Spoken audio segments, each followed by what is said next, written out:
एक गांव में एक रामलाल नाम का एक किसान अपनी पत्नी और 4 लड़कों के साथ रहता था।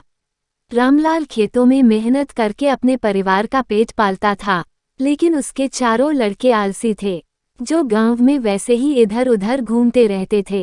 एक दिन रामलाल ने अपनी पत्नी से कहा कि अभी तो मैं खेतों में काम कर रहा हूँ, लेकिन मेरे बाद इन लड़कों का क्या होगा?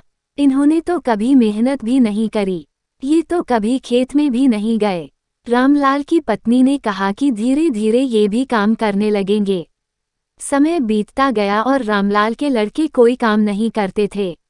एक बार रामलाल बहुत बीमार पड़ गया। वह काफी दिनों तक बीमार ही रहा। उसने अपनी पत्नी को कहा कि वह चारों लड़कों को बुलाकर लाए। उसकी पत्नी चारों लड़कों को बुलाकर लाई।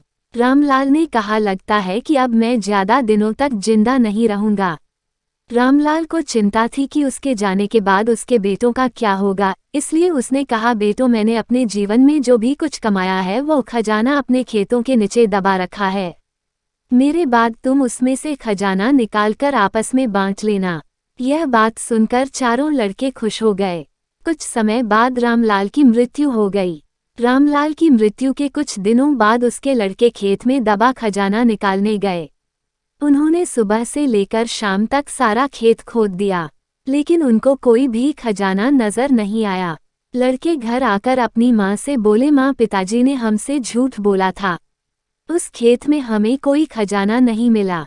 उसकी माँ ने बताया कि तुम्हारे पिताजी ने जीवन में यही घर और खेत ही कमाया है, लेकिन अब तुमने खेत खोद ही दिया है तो उसमें बीज बो दो। इसके बाद लड़कों ने बीज बोए और माँ के कहेनुसार उसमें पानी देते गए। कुछ समय बाद फसल पककर तैयार हो गई, जिसको बेचकर लड़कों को अच्छा मुनाफा हुआ, जिसे लेकर वह अपनी माँ के पास पहुँचे। माँ ने कहा कि तुम्हारी मेहनत ही असली खजाना है, यही तुम्हारे पिताजी तुमको समझाना चाहते थे। सीख, हमें आलस्य को त्याग कर मेहनत करना चाहिए। मेहनत ही इंसान की असली दौलत है।